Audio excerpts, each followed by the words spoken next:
dive into the sea of ancient mythology where the birth of Lord Indra, a prominent deity in Hinduism, is shrouded in mystery and controversy.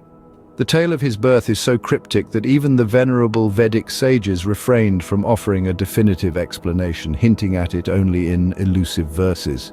Let's explore the main theories that attempt to unravel this enigma. The most popular theory today suggests that Indra was born of Kashyapa Rishi and Aditi. However, this argument stumbles upon a stumbling block. We find Kashyapa in Rigveda worshipping Indra and acknowledging him as the Lord. If he were Indra's father or Aditi's husband, wouldn't he have made some mention of it in his verses? But he did not. The Buddhist texts present another puzzle piece, introducing a figure known as Kassapa Buddha, who is likely the Vedic Kashyapa. In Atharvaveda, Kashyapa is associated as Prajapati, providing some clues to this mystery. It's suggested that Kashyapa transitioned from a mortal state to a divine one, an attempt perhaps to demote the Devas and claim mortal lineages for them. However, when we delve into the Rigveda, the parentage of Indra and other Adityas is painted in a different light. Indra is clearly referred to as the son of Dyaspitar, the Vedic equivalent of the Greek god Zeus and the Latin Deus. This is confirmed in Rigveda verse 4, 17.4, which states that Dyaus, who considers himself a hero, is the creator of Indra, the lord who wields a strong bolt and roars, immovable like the earth from her foundation. Yet another layer of complexity is added by the Purusa Suktam, where Purusa is also referred to as Indra's father, though this is more of a cosmological verse than a mythological one. Then there's Prajapati, likely a derivative of Dyaus. The mother of Indra is the most disputed part of this mystery. Is it Aditi or Prithvi, the wife of Dyaus, or Nishtigiri, the giantess goddess? The Rigveda mentions Nishtigiri as his mother, creating further confusion. As we delve deeper into this intriguing topic, remember the aim is not to reach a conclusive answer, but to appreciate the richness and complexity of these ancient texts. Firstly, we explore the theory that Lord Indra was born of Kashyapa and Aditi, an argument with its own set of contradictions. This theory, seemingly the most prominent, has been passed down through generations. However, under scrutiny, we find inconsistencies that challenge its validity. According to this theory, Kashyapa, a revered sage, and Aditi, the mother of gods, gave birth to Lord Indra. But does this stand up to the test of the Rigveda, the ancient Indian collection of Vedic Sanskrit hymns? Not quite. In the Rigveda, Kashyapa is seen worshipping Indra, calling him Lord. If Kashyapa was indeed the father of Indra, wouldn't he have mentioned it in his verses? But he doesn't. This inconsistency casts a shadow of doubt over the Kashyapa and Aditi theory. Moreover, the Buddhist texts introduce us to a figure known as Kassapa Buddha. This figure is believed by many to be none other than the Vedic Kashyapa, but in a deified form. This theory suggests that Kashyapa transitioned from a mortal state to a divine one, becoming a god. In the Atharvaveda, another ancient Indian scripture, Kashyapa is associated with Prajapati, or the lord of creatures. This association provides further support to the theory of Kashyapa's deification, and further questions the narrative of him being Indra's mortal father. In summary, the Kashyapa and Aditi theory, while popular, has its fair share of contradictions. From Kashyapa's worship of Indra in the Rigveda to his potential deification in the Atharvaveda and the introduction of Kassapa Buddha in Buddhist texts, the theory leaves us with more questions than answers. While this theory holds sway in some circles, it leaves many questions unanswered. Next, we turn to the Rigveda verse that identifies Dyaspitar, the Vedic cognate of Zeus, as Indra's father.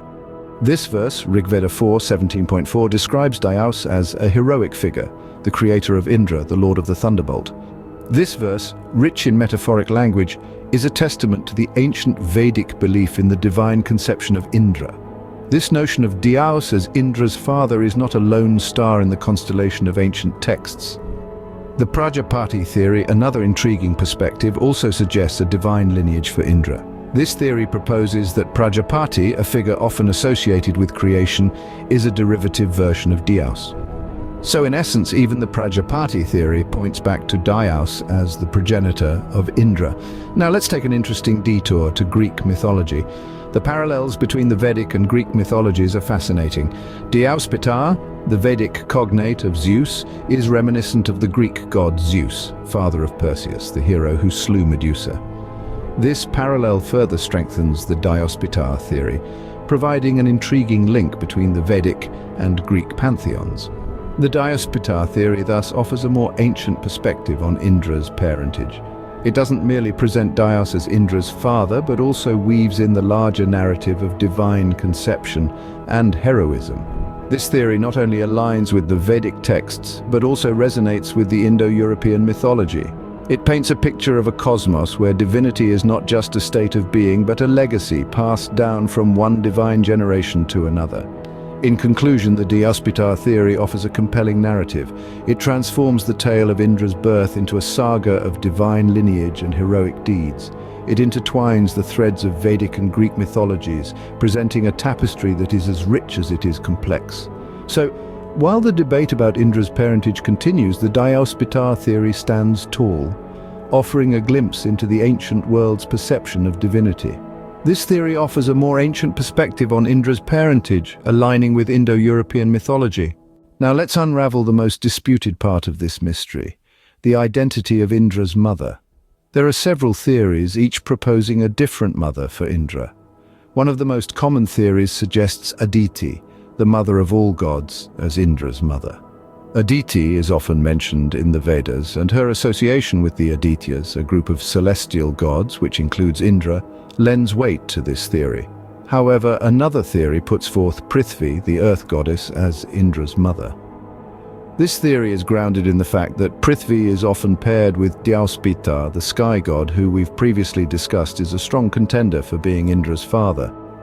This pairing of earth and sky is a common motif in ancient mythologies, symbolizing the union of opposites and the creation of life. Yet another theory, perhaps the most intriguing, suggests Nishtagiri as Indra's mother. This theory is based on a verse from the Rig Veda, which refers to Indra as the son of Nishtagiri. The verse reads, "Indra, you leaders, is the giver of happiness. Excite the giver of happiness, stimulate him, sport with him for the acquisition of food. Bring down here, O priest Indra, the son of Nishtagiri, to drink the soma." This verse is the only mention of Nishtagiri in the Rig Veda, which has led some scholars to suggest that Nishtagiri is another name for Aditi. However, this interpretation is not universally accepted, and the identity of Nishtagiri remains a mystery. The term Nishtagiri itself is intriguing, as its latter part, Giri, means mountain in Sanskrit. This has led to speculations that Nishtagiri could be a giantess goddess, adding a whole new dimension to the tale. As we can see, the mystery of Indra's mother remains unresolved, adding to the intrigue of this ancient tale. Now that we've explored the various theories, it's your turn to dive deeper into this fascinating topic. Mythology, like any other form of storytelling, is a vast and intricate tapestry woven with threads of culture, history, and human imagination. Each interpretation, each theory, whether it's about Indra's birth or any other mythological event, adds a unique color and texture to this tapestry. It's these differences, these variations, that make mythology such a compelling field of study. So, don't stop here. Let the theories we've discussed today serve as the stepping stones for your own exploration. Dive into the ancient texts, peruse the scholarly articles, and engage in discussions. But remember, while you're navigating through this ocean of knowledge, don't get caught up in the quest for a definitive answer. After all, mythology isn't about finding the one right interpretation. It's about embracing the multitude. Consider the different theories about Indra's birth. Each one provides a unique perspective, a new way to understand this powerful deity and the world he inhabits. Whether it's the Kashyapa and Aditi theory, the Diospitar theory, or the mother mystery, each one contributes to our understanding of Indra and the rich tapestry of Vedic mythology. Each theory, each interpretation is a piece of a larger puzzle, and it's up to us, the explorers of these ancient tales, to put these pieces together to create a picture that resonates with us. Because at the end of the day, mythology is as much about personal discovery as it is about universal truths. So step into the shoes of the ancient sages, of the scholars who've dedicated their lives to studying these texts. Let their curiosity, their thirst for knowledge, inspire your own journey. As we conclude, remember, the beauty of mythology lies not in its answers but in its questions. Questions that inspire us to explore, learn, and grow.